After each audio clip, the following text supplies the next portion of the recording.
talk about Xbox, man. Xbox has been making some questionable decisions. And it's quite unfortunate because, as you guys are aware, I've said this many times. I do not want Xbox to bow out of the console wars. I do not want that. Because if they bow out of the console wars, it's just going to make Sony even more complacent than they already are. And we are seeing what happens when Sony gets complacent. They make games like Concord. They make games like the upcoming game Fair Games.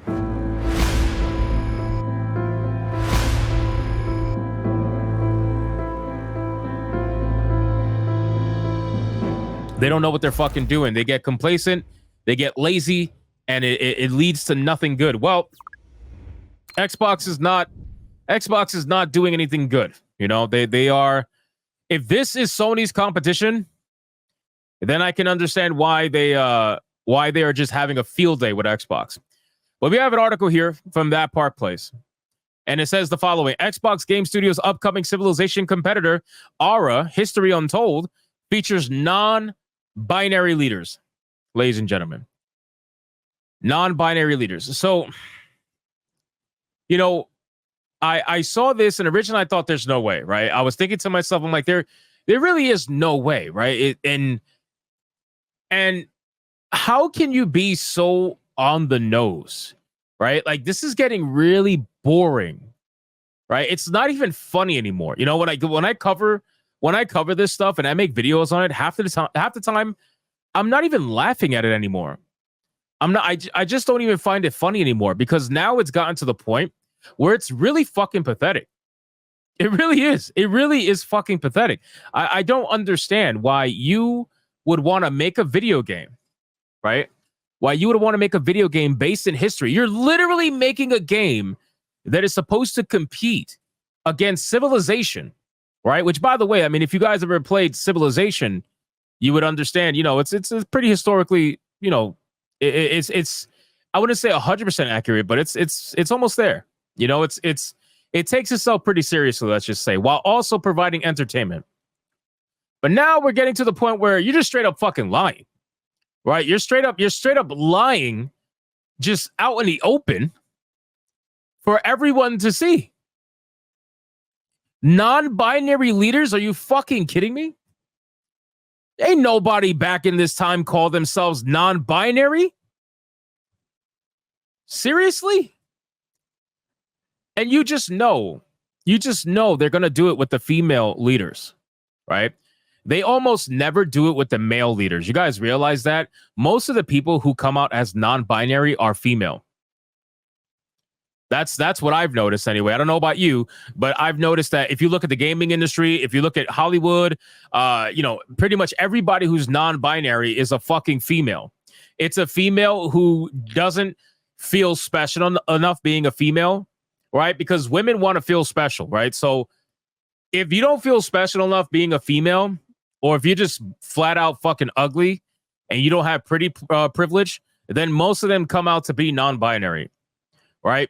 Look at all the recent Hollywood actresses that have come out to be non-binary, all because they want their names in the headlines. They want to feel like they're doing something stunning and brave. I've always felt this way. I've always felt like I wasn't binary. I wasn't a standard code. Even though me being non-binary essentially puts me back into a binary where I'm either binary or non-binary. So essentially it's a Oh God, you got to find the hilarity in it, you know? So let's read this a little bit. Aura: History Untold, developed by Oxide Games and published by Xbox Game Studios, which aims to be a competitor to Civilization, will feature a so-called non-binary leader. I'm calling it right now. Okay, Hypnodamus. Here we go. Hypnodamus has a prophecy, and I've been pretty good on them lately. So listen up. Listen to prophecy. Okay. Prophecy.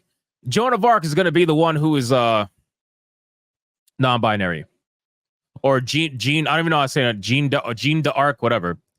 This bitch right here is going to be non-binary. This one, she's going to be non-binary, 100%, without a doubt.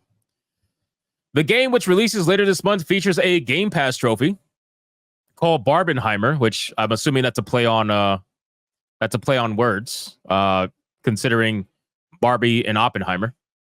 That requires players bombard cities 100 times as a female or non-binary leader, according to True Trophies. The trophy provides a 20 gamer score point or whatever. It's unclear which historical figure Oxide Games is turning into a so-called non-binary individual. In the Gamescom showcase, the company revealed a number of historical figures. There will be leaders including Sappho. I can't say these fucking names, bro. Nefertiti, Elizabeth, Joan d'Arc, whatever. But it's gonna be Jeanne d'Arc, I'm telling you. Because they've been going after her for a while. They've been trying to make her into a non-binary figure for a while, and all because she wore male armor. She wore armor meant for men, and that's what makes her non-binary. It's incredible. Then it says, as for how the game approaches history, the company's narrative designer and historian, Grace Rojas, explained, in my eyes, history is about storytelling. It's a common misconception that history is strictly about the facts and figures, or in the case of a game like ours, the victors and the losers. But history goes way beyond that. Bro, what? History is literally about facts and figures. This is fucking communism, ladies and gentlemen. This really is. Like, this is flat out communism. This is someone trying to say, yeah, well, you know, for us, history is really not about facts or anything like that. It's about storytelling. We want to tell a good story. Like, history is about facts, bro. That's why it's history. That's why there's something called historically accurate. There's something called historical facts. Like, I don't. They want it to be whatever the fuck they want it to be, and that's the issue. And then they want you to accept it, right? If you don't accept that there is a multitude of non-binary female leaders in this upcoming game, then you are somehow the problem. It's not the person who's trying to revise history through a form of entertainment. No. It's you, the person who knows that this is some communistic bullshit, and yet you're the problem. And again, you also can't say you have a historian who believes that history is not about facts and figures. It's like, that's not how this works. I feel like this is another example of somebody giving themselves a title they didn't earn, right? Like, remember the professor at Firewalk Studios? This is the professor, but for this game. She's like, yeah, I'm a historian. Oh yeah, what's your studies? How long you been? Oh, I just felt like one. I watch a lot of, History Channel. It's like, what? Come on, bro. What are we doing? She added, to truly understand history, we must also be willing to dive deep into the past and acknowledging and examining pieces of the story that can often be overlooked and how that information contributed to the development of the world as we know it. So, you mean, okay, wait. So, the overlooked information, is that the part where you call them non-binary, or like, is that the overlooked information that most people don't look at? I'm just really confused. I'm really, really, really confused. At what point during your research did it become okay to call these people non-binary? Like, at what point did that become a thing? Because at this point, it's not history. This is fan fiction, which is fine, by the way, right?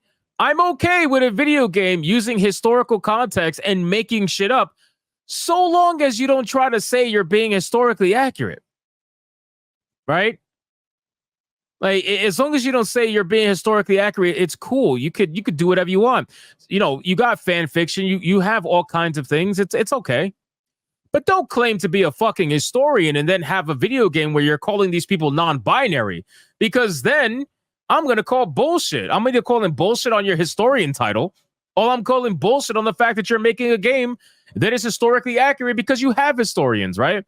They talk about this all the time. Look, watch, hold on. Rojas continued, another piece which was key to our approach for this game was ensuring that the information we present to players is as accurate and unbiased as possible. See, this is the problem.